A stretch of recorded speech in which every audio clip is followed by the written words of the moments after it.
Alright, let's give this a whirl. Hi everybody, I'm Bert, or Bort, if, depending on who's talking to me. And this is one of the games I spent a lot of my childhood playing. It's Lunar Eternal Blue, which is actually the second game in the series. Technically it's a gag dub. Working Designs, the company that localized it, sort of specialized in doing that sort of thing. They would take over relatively unknown titles from Japan and then bring them over here and replace a lot of the in-game like dialogue with pop culture reference and like memes from the 90s. So there's a lot of dated jokes in this game, but I still love it to pieces. It's a pretty bread and butter JRPG from its era. So you have your team of protagonists that you acquire through, adventuring throughout the world, and you're gonna gather the MacGuffins and save the world and get the girl and all that nonsense. But the mechanics of it are pretty solid, and the story is simple but entertaining. The voice acting is very over the top, and there's a surprising amount of it considering like 1994. But Working Designs English voice actors were really, really good at hamming it up, especially John Truitt, who is just a treasure, especially in this series of games. So, yeah, I guess at this point it's time to get it started. So I'll hit the magic start button there, and away we go. I will try to be quiet during most cutscenes where there's like actual dialogue and stuff, because this is like a first time for a lot of people. However, the first cutscene is, I don't know, kind of art house and very, very quiet. You just see that where this character is off on a barren, desolate world, and I guess the F&B art's pretty cool. So yeah, during this playthrough, I'm going to attempt to utilize a game-breaking bug at the earliest possible opportunity, which, when doing it in real time, ends up taking... That was weird. It's like 6.5 hours of solid grinding, so I'm going to do that off camera, and when I get to the point, I'll play up to the point in which I have to do the grinding, and then I'll do the grinding off camera, and then bring it back in time to show off this bug. And the story of that particular game-breaking bug is an interesting one. In the instruction manual for this game, there's a section of it that's like items that you can find throughout your adventures in the game, and some cool little sketches of what they look like and some descriptions of them. But one page in particular, and it has an entire page dedicated to it, is this ornate-looking scimitar, and they call it the Dark Scimitar, and it's got like this whole page-long expose about, great ancient power and sealed away, blah, blah, blah, blah, blah, blah, blah. So anyway, this item ended up causing a lot of early internet drama from the community of people who played this game, because they had played this game backwards and forwards, inside and out, and had effectively opened every treasure chest, killed every monster in the game, and seemingly infinite number of times. This item just didn't exist anywhere. Victor Ireland, the head of the company, in response to a whole bunch of people hounding him on the message boards, was like, no, it's totally in there. It's just a super secret way of finding it. As soon as somebody finds it authentically, then I will divulge the method to the rest of you. So people continue to tear the game apart, still finding nothing, getting more and more frustrated, and in response to that, after banning a few of them, ban-hammering a lot of them, actually, he posts an image of the weapon being in someone's inventory, as well as some stats for it.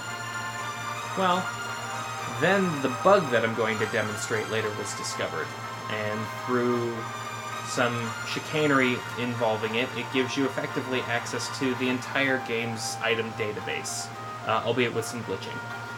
It runs a really good chance of soft locking the game, and depending on where you do it and how you do it, it also actually could have a permanent effect on that particular save file, rendering your main character incapable of using magic without soft locking the game.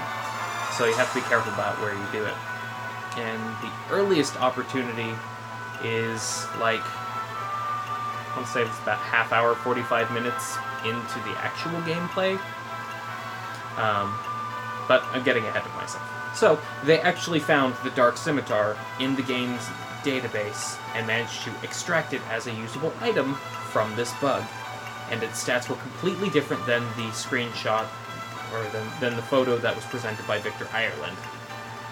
He doubled down again and went, no, that's definitely not it. Banhammer on you, banhammer on your sheep, banhammer on anyone you ever knew. So, no authentic way was ever discovered of how to find the Dark Scimitar, and in fact, it turns out that there are several items in this game's coding that can't be received by any means other than direct hex editing of save files and this bug. And some of them are pretty cool, and I'm going to try and extract a bunch of them. So we'll see how that goes when we get to it. And the song that just played is one of my favorites. I actually have it on my regular workout playlist. We're still in cutscene mode. But there's a little bit of monologuing in this one. Yay.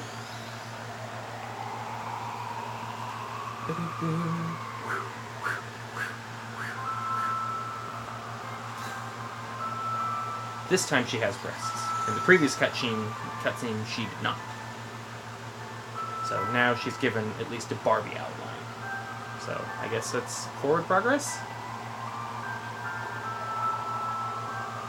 Either no nipples or very strange nipple placement, though.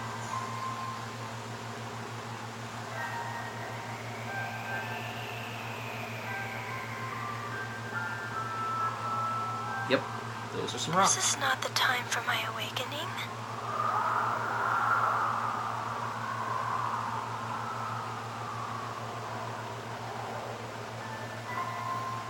Something's gone terribly wrong. Yes, you went outside, naked, in a blizzard, because of nightmare.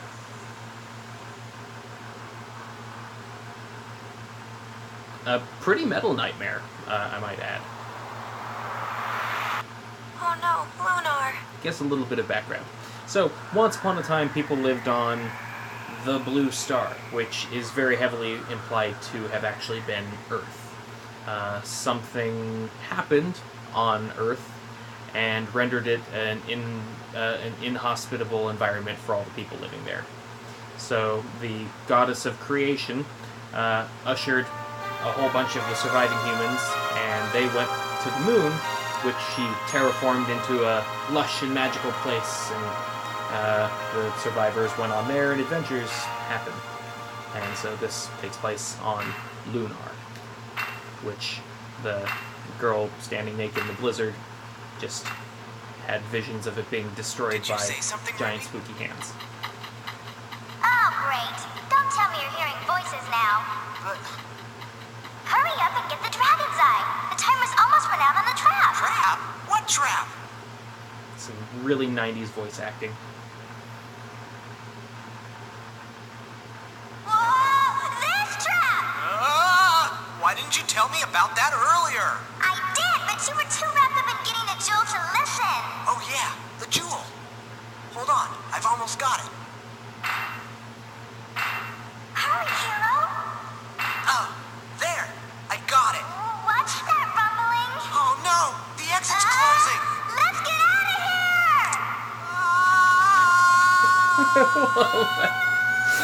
here! That stupid scream. Oh,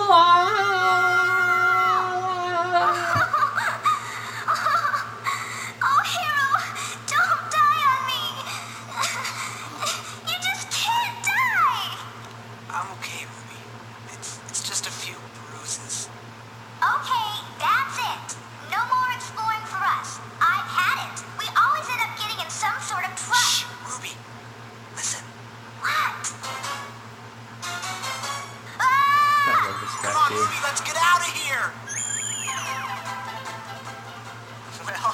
Looks like you've caught us in another messy situation. Oh, by the way, if you haven't figured it out, my name is Hero. And the flying cat is named Ruby. She said she's actually a baby red dragon, but I don't know if I quite believe her. She doesn't care though. We've been friends for what seems like forever. This is My a bit more grandfather exposition. Gwyn is an archaeologist. Our who protagonist taught named us how to Hero, explore ancient ruins like this. his Well, grandfather is an archaeologist. not exactly His like family structure this. is like all 90s RPG Grandpa'd have a coronary hero if he saw me in characters this in kind that of danger. their family But you structure get is the really idea. weird. The I parents think don't it's exist. So cool that these dungeons and No ruins that explanation time is given to forgot that can as be to found why and he lives explored alone by with his someone grandpa. like me. But This world is he full of sees wonderful lots of ancient legends. ruins The around his blue grandpa's star, house for which our and ancestors wants supposedly to gave. Tales prove of that dragons the and goddess heroic Althena dragon that masters. he has A heard about so magic much from all city these stories that flew is in the for sky. realsies. And the goddess of love and beauty, Althena. All those legends and places have to be true. I believe them more with every step I take in places like this. The world I live in today is the result of things that happened long ago. Someday, I'll gather enough information from ruins like these to prove that, and maybe even get to see the goddess Althena. Just maybe. Hero! Bust a move! I Bust think a we move. lost him! Boulder. Whoa!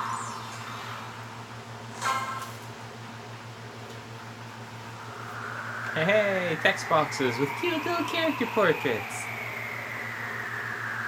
And Hero resumes the role of silent protagonist, mostly. Except for cutscenes and a few dialogue options. Now I want to go back in, I want to fight all the monsters. Why yes, this is the rock that almost ran us over. Can't get back in this way until we can after we've beaten the game. Alright, we gotta go home. We'll go find Grandpa. But first, What's that noise? we get a visit from the hype ship Iron Life. Wow, Hero! Get a load of that! It's incredible! Yeah. But what the heck is it? It's a giant It looks like a hovercraft ship with that cannons flies without wind or sails. and turbine engines. Hey, you! Yes! You over there! What are you doing in this area? Who does this Joker think he is? We might ask you the same thing, mister! I wasn't talking to your cat! I was talking to you, boy! Hello? Time for your eye exam! I am not a cat! Knock it off, Ruby. You're gonna get us in trouble. My name is Hero, and this is Ruby. Identify yourself. Identify yourself. That line always seemed really, stuck. More anchors is more better. Certainly. I am White Knight Leo, leader of Althena's Guard. And this is the dragon ship Destiny. And I am a penicorn. Now then, listen up. You kids need to evacuate this area. A confrontation is about to take place. I don't want to see any civilians accidentally caught in the middle of this thing. Return to your home immediately. Move it! Alright, I amused myself with the penicorn thing.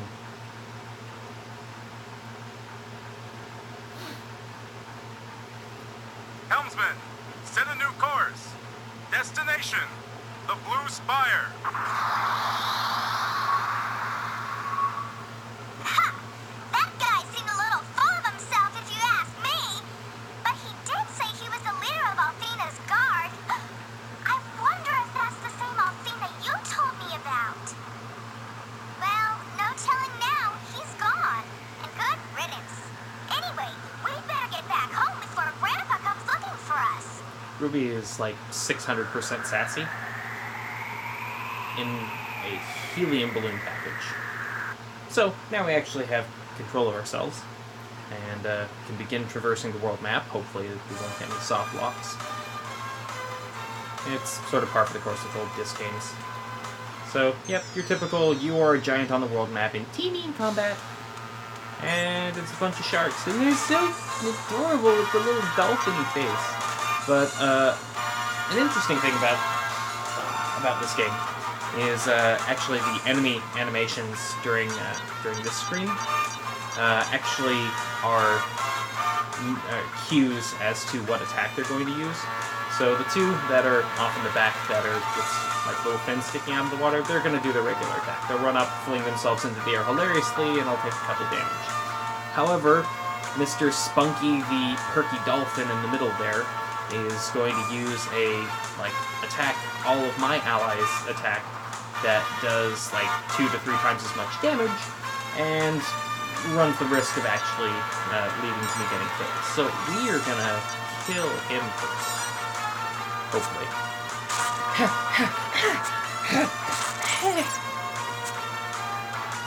I love when Hero is equipped with a dagger because all of his attacks basically resemble Roberto, the stabby robot from Futurama.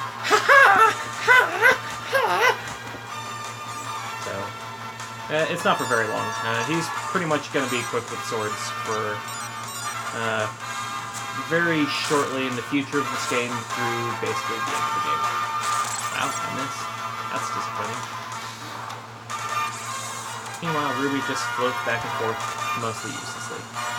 If I get an enemy down to 3 hit points or less, she will actually swoop down and attack it for 3 damage and can kill it. And that always feels kind of satisfying. One of these days, I'd like her to actually kill a boss. I don't think I've ever had that happen before. So that's sort of on my Lunar 2 bucket list. So, meanwhile, back to traversing the world map and heading to Grandpa's house. Whee! Oh, no, another battle. No dolphin. One dolphin. Okay. He's a little bit further away, so I'm actually going to go ahead and magic him to make sure that I kill him, instead of, getting one attack off, accidentally knocking him back and not having the movement to finish it. You'll be seeing a lot of Sword in this game. It's a magic attack that scales up with damage, with your weapon damage and your strength. So it just gets better and better until a certain point in the game, wherein we have a couple spells that make it so our regular attack is more damage efficient. Because you'll get 6 attacks, all of them are going to crit for a bajillion damage, and it's really awesome.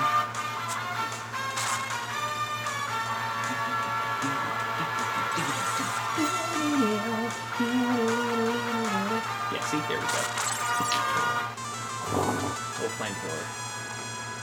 I accidentally blipped through it really fast. So, when you defeat enemies, you get 3 things. You get experience, which levels your character up. You get money, which you spend on stuff.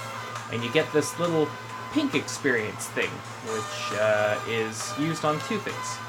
1, it is used for leveling up your character's elemental magic. 2, it's used as a commodity that allows you to save the game. Which a whole bunch of people were super duper butthurt about having to spend currency to save your game. And it's really not much of an issue past the very beginning of the game, because enemies drop a whole bunch of it, because again, you have to use it to level up your magic. The seizure-inducing flashing going on over here, how you heal in this game, or full heal, instead of going to an inn like a Final Fantasy game, you fondle a statue of the goddess of creation. Love, beauty, and creation. So, yeah, get jiggy with the statue and you get your HP and MP back. Yeah.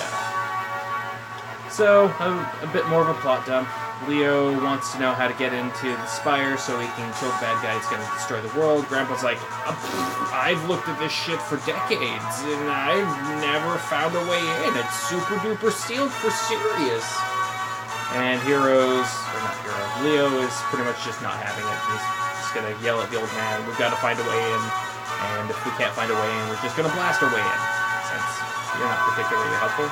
So we check in, hi Grandpa, we're back. Hey, have you met this guy? Well, yeah, sort of. We met him while we were having adventures. He wants in, we don't have a way in. I'll come over here and get a great bit of dialogue here for 1994. Hero, I know a good man when I see one. I bet you do. Yep. 1994, everyone. I think somebody gets called a retard later.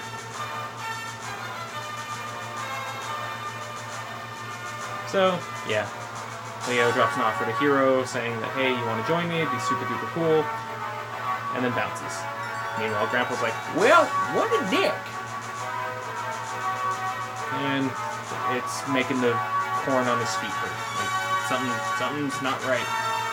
There's a shitstorm of ruin. Mm-hmm. Goes upstairs, immediately freaking out. Oh my god, we gotta come see. Which apparently Leo wouldn't have noticed from the deck of his super duper dragon ship Destiny. Huh. Floaty sparkly bits. It goes towards the blue star. Hadouken! Yeah.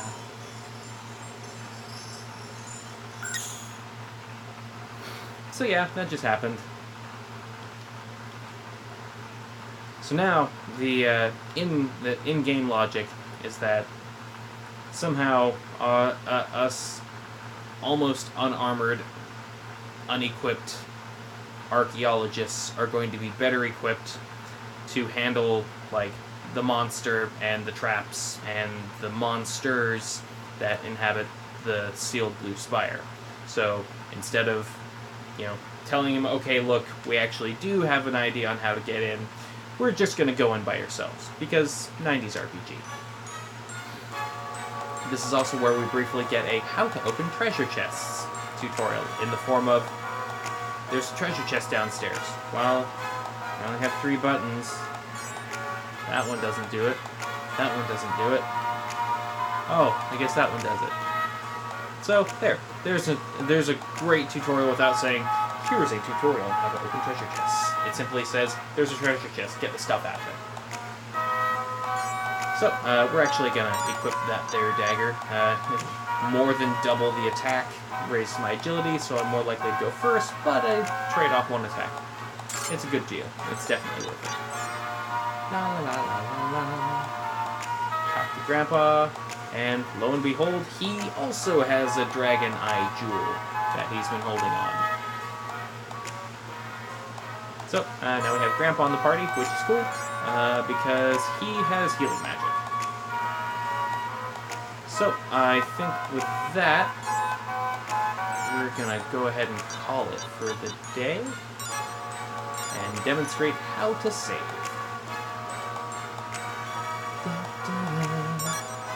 Look at that, we saved, and everything.